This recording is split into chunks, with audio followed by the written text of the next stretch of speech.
Je vous ai dit que je ne vous donnerai pas une information qui n'est pas authentique. Parce que ça y va de ma crédibilité. Oui, mesdames et messieurs. J'ai fait une émission hier où je vous ai décortiqué clairement l'information qui nous venait tout droit du ministère de la Défense russe et selon laquelle les éléments de M. VP étaient déjà dans la ville stratégique de Tchassofyar, qui est aussi appelée Tchassifyar. Où je vous ai dit aussi qu'ils avaient pris possession d'un quartier de cette ville. Alors, qu'est-ce qui s'est passé? Après, donc, il y a eu d'autres points, naturellement, d'autres points parlant du bilan quotidien, c'est-à-dire le bilan des 24 heures, où je vous ai parlé de destruction aussi des anti-missiles américains, mais si des lance-roquettes multiples, peu importe. Je vous ai donné cette information hier. Hier, mercredi, 3 juillet 2024. La précision, elle est très importante. C'est les dates. Aujourd'hui, jeudi 4 juillet 2024, ce n'est plus le ministère de la Défense russe qui nous confirme l'information, parce qu'elle a donné hier l'information.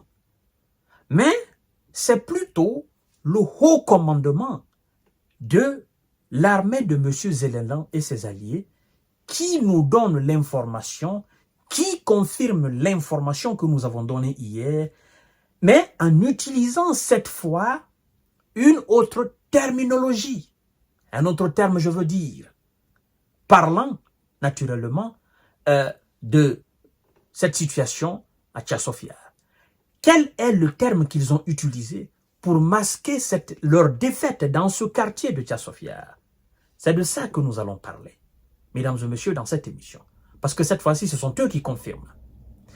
Mais avant tout, comme j'aime à le dire, la répétition est pédagogique. Ce n'est pas seulement de la tautologie, mais n'est-ce pas, c'est aussi de la pédagogie. Mesdames et messieurs et mesdemoiselles, où que vous soyez, je vous invite à vous abonner à ma page YouTube, qui est Kanté-J Visionnaire le vrai, mais aussi à mes différentes pages Facebook, j'ai Infomonde, j'ai aussi J Visionnaire.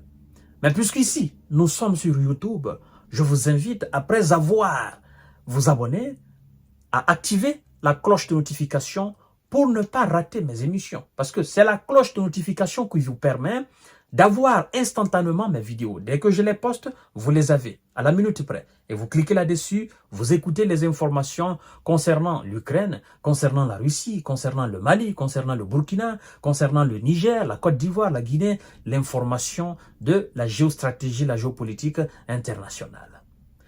Mesdames et messieurs, sans plus tarder et sans avoir l'intention d'abuser de votre temps, nous allons passer aux choses sérieuses.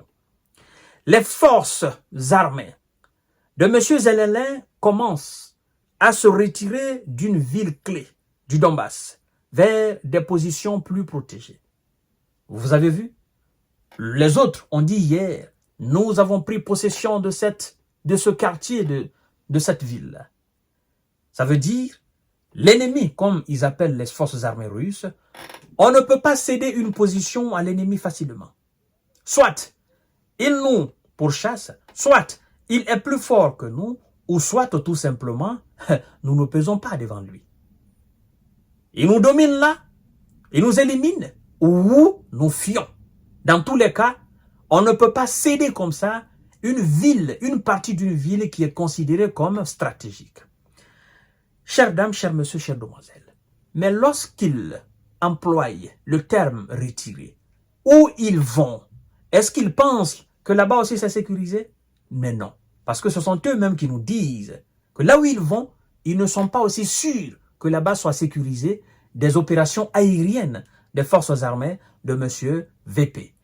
Chères dames, chers messieurs, chères demoiselles, partagez la vidéo dans tous les groupes possibles. Les forces de Zelensky se retirent d'une partie de Tchassofyar, une petite ville considérée par Kiev et Moscou comme stratégique dans la région de Donetsk, dans le Donbass. Selon le porte-parole du groupe opérationnel et stratégique de Khortytsia, Nazar Voloshin, les soldats de M. Zelensky se sont retirés d'un quartier de l'est de la ville qui a été totalement rasé par les opérations aériennes des forces armées de M. VP. Et il leur était devenu impossible de s'abriter. Il a été impossible pour eux de s'abriter parce que l'ennemi, comme ils appellent les forces armées de M. VP, l'ennemi devient très puissant dans cette zone. Et eux, ils n'ont pas les moyens. Ils n'ont pas les systèmes de défense anti-aérien efficaces, n'est-ce pas? Ils ne les avaient pas aussi en nombre conséquent pour faire face à ces opérations des hommes de M. VP. Et donc, ils se disent, on se retire. Mais ce n'est pas un repli. Non, ils ne se retirent pas. Ils ont été chassés. C'est ça la vérité. Parce qu'à un moment donné, on nous a informé que cette ville était sécurisée et que M. VP et ses hommes n'auront aucune chance de la pénétrer. Mais aujourd'hui, on nous informe le contraire. Vous ne pouvez pas sécuriser un coin qui est considéré comme stratégique et puis abandonner une partie de ce coin-là. Est-ce que vous pensez, est-ce que vous imaginez, n'est-ce pas? Alors le calvaire, naturellement, de ceux que vous appelez vos habitants de ce quartier. Est-ce que vous comprenez cela? Parce que lorsque vous abandonnez les positions dans cette ville, dans ce quartier, vous laissez cette partie à la merci de vos ennemis, de vos adversaires.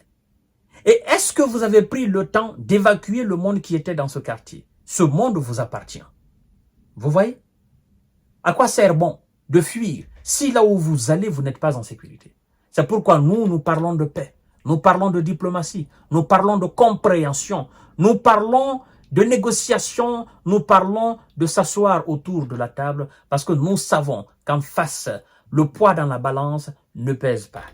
Mesdames et messieurs, partagez la vidéo dans tous les groupes possibles. Le commandement de M. Zelensky a décidé de se replier sur des positions plus protégées et mieux préparées. Écoutez ce qu'ils disent, les positions plus protégées et mieux préparées. Mais le même commandement nous dit que même là aussi, là où ils vont, ce qu'ils qualifient de mieux préparés et mieux protégés, ils disent, et même là aussi, l'ennemi continue de mener des assauts, a-t-il ajouté. Même là où nous allons, l'adversaire continue de mener des assauts. Ça veut dire que nous n'avons plus d'échappatoire. Nous venons d'un coin qui a été rasé, nous allons dans un autre coin où l'ennemi continue ses assauts. Que devons-nous faire? Dans ce cas, si nous n'avons pas les moyens de nous protéger, nous avons deux possibilités. Soit prendre le gros cœur, faire face jusqu'au dernier S, ou soit déposer les armes naturellement afin de mettre fin à cette situation insupportable pour les S mal équipés, mal formés et sous-alimentés. Mesdames et messieurs, selon lui, selon le commandement, leur maintien dans le quartier menaçait la vie des militaires de M. Zelensky. Mais même là, vous comprenez, l'ennemi continue de mener des assauts. Il accepte un délai qu'il n'a pas pu respecter depuis plusieurs mois pour prendre la ville de Tchassofyar et y accrocher son tricolore, assure le porte-parole de la cité, n'est-ce pas, cité par Romaskin. Voilà la source. Le ministère russe de la Défense a dit mercredi que ses troupes avaient pris le contrôle d'un quartier de Tchassofyar après des mois de siège. La ville est située sur une colline à une vingtaine de kilomètres à l'ouest de Bakhmout, conquise l'an dernier par l'armée russe. C'est, n'est-ce pas, ces troupes de groupe Wagner au prix de pertes lourdes. La Russie s'en fout de ça. Mesdames et messieurs, vous voyez aujourd'hui la situation dans laquelle les S de M. Zelensky se trouvent. Ils sont aujourd'hui dans une situation très critique, très difficile. Et toutes ces informations prouvent à suffisance qu'ils n'ont pas où aller et que Zelensky doit s'asseoir autour de la table avec les responsables russes afin de trouver, n'est-ce pas, une solution pacifique et ramener la paix dans ce pays-là. À tout à l'heure, notre série d'informations de décortiquage. Partagez la vidéo dans tous les groupes possibles. Abonnez-vous sur ma chaîne YouTube Kanté J Visionnaire le vrai. Activez la cloche de notification pour ne plus rater mes vidéos. Mais aussi abonnez-vous sur ma page Infomonde, ma page Facebook Infomonde. Merci beaucoup. Je vous souhaite une excellente journée de JD.